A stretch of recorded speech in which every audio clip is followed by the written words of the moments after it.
Hey, what's up guys, Gregor from Travizeo, and today I'm going to do a review. We've spent a lot of time trying to find the right kind of kit for doing travel stuff, you know, lighter, faster, easier to work with.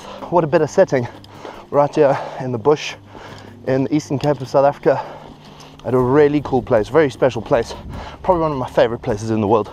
This is Quatermain's camp, run by Haggard and Brown Expeditions, and we've got some awesome footage. We've got some really cool stuff. I'm really stoked with some of the phantom stuff that we've flown, you know, over herds of elephants, over herds of giraffes.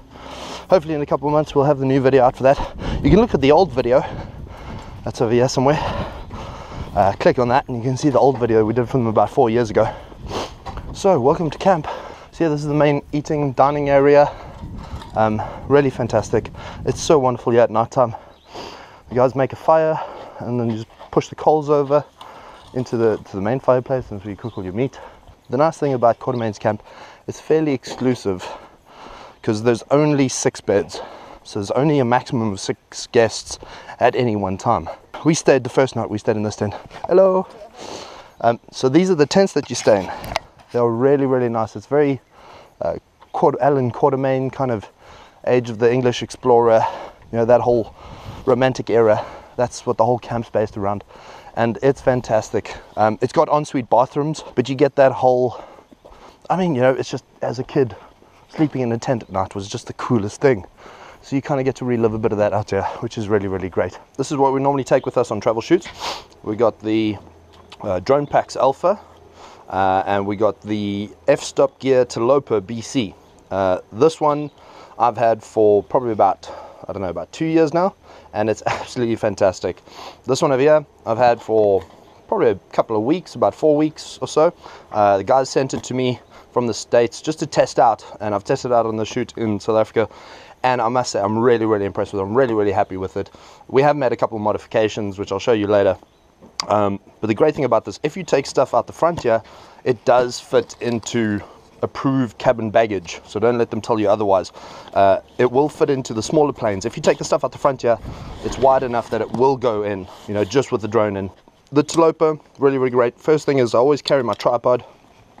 Because you travel a lot, we need a super lightweight tripod. We've got the carbon fiber Manfrotto legs and a little 701 HDV head.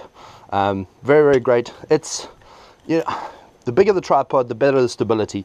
But for the amount of weight that we've got on this thing's light, man. It's maybe 2, max 3 kilos with the head on. And it works really well. And then also a new addition is we've got ourselves the Glidecam HD 2000. Now the Glidecam, I must say, is a fantastic piece of kit. I don't know how I did without it before. I used it for the first time on our shoot in Brazil, and once you set it up, it takes a little bit of time to balance it and stuff. Normally this travels inside the backpack. I'll show you there's some space in there for that. But once you get it set up, it flies really nicely. We fly it with a 5D Mark III, sometimes the fisheye, sometimes the 50mm 1.4. But it flies fantastically, and we get some amazing shots. The nice thing is that the Tilopa, to enter the main compartment, you go through the back, so your kit's always safe. There's no straps on the front or any way to get into the equipment from the front. You have to go through the back, so that's always on your backpack. You know, if you're standing in a queue or something, you don't want anybody reaching inside your bag or whatever. There's always a fear of that. But here's all the stuff that we normally take with us.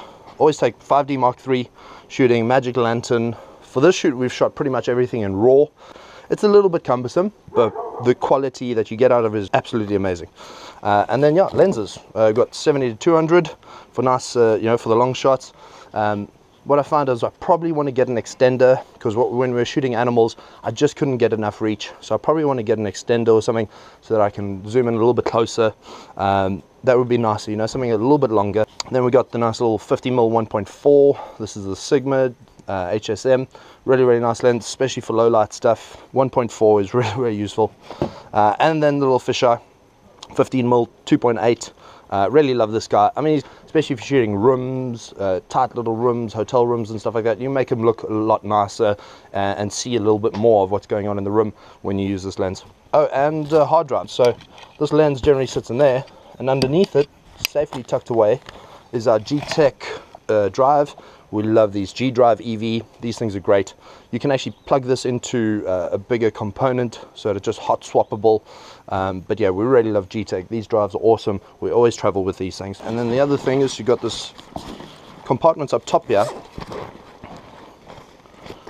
So this one goes right into the center of the unit. So you can see this is basically what you could see inside there is called the ICU. So that comes separate to the bag itself. You can get different kinds of ICUs, and it works perfectly because then I've got space for my laptop. Generally I have my Macbook Pro goes into over here. It's really nice and safe. And yeah, so it's really great. You can different ICUs for different components or different kind of rigging setups, whatever you need. Then you've got lots of space over here on the inside. You can keep whatever you need in there.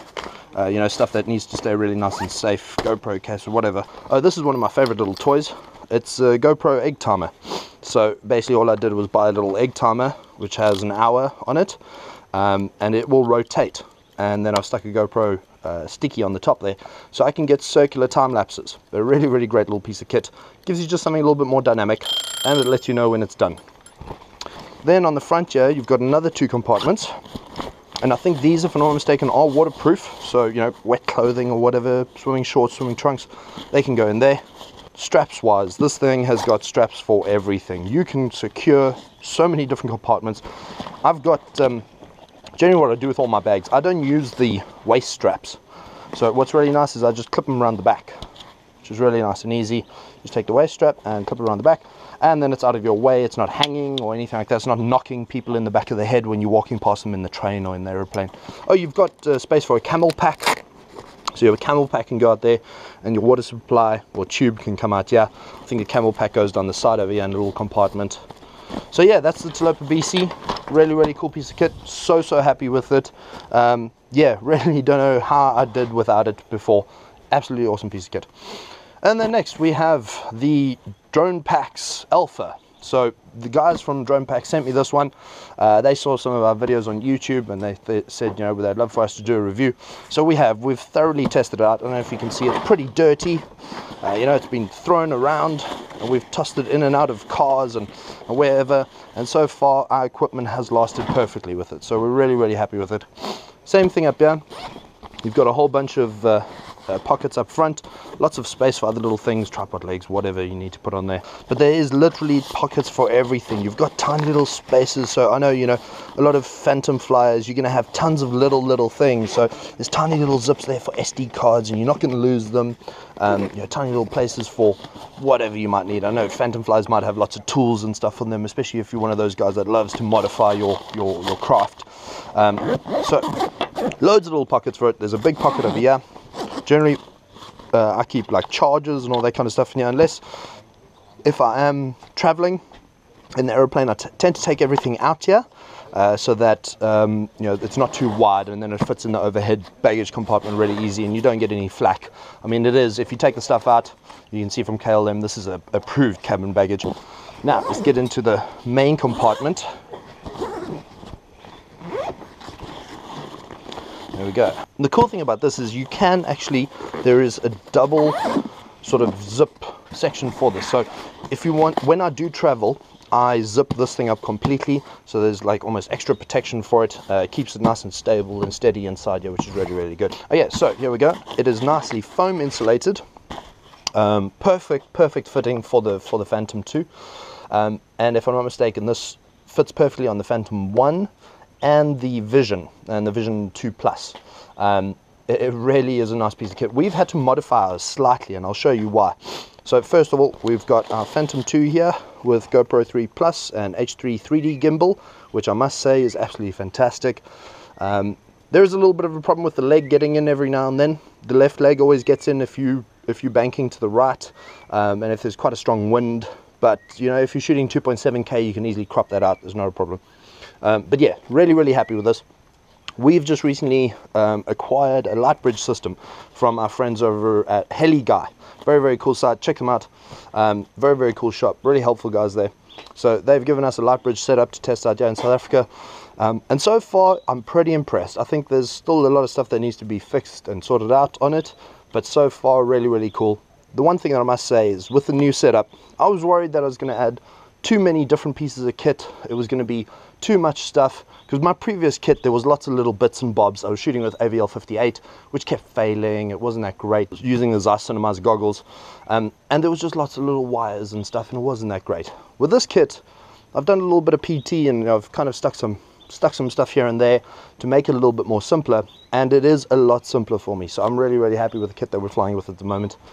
And then here we go, our controller. Now this is why we had to modify things slightly, because unfortunately you cannot fly with Lightbridge with the standard Phantom controller. You need to have a controller that's got a training port, which is pretty much this button over here. So that plugs into the training port, and then it goes into the Lightbridge system right over here. So what I've done, you'll see, maybe you recognize this if you've ever seen a Tilopa T8J, it doesn't have these arms on. This is a little modification that we made. I got my brother to help me build this thing over here. It's a little bit of aluminum. We put some spaces in, because we need a bit of space if we want to keep the training port plugged in. I've stuck some Velcro on, and then the Lightbridge just attaches upside down like that with the Velcro. Then we can plug the puppy in, and then on top over here, this is where I put my Google Nexus tablet. Okay, so and then this goes into the tablet, and that's pretty much my rig for flying. It's nice and lightweight. I get a little strap that goes around my neck, but it's pretty nice and lightweight. I'm pretty happy with it. The Tilopa T8J is a pretty complicated little thing, but I think I've still got a lot of reading to do to figure out all the different controls. I mean, there's a lot of controls here that I don't even use. I haven't even switched on IOC in this one, Intelligent Orientation Control. I haven't switched it on this Phantom because I haven't needed it yet, because we get a really nice sort of waypoint compass reading. Here we go. Let's kickstart Lightbridge.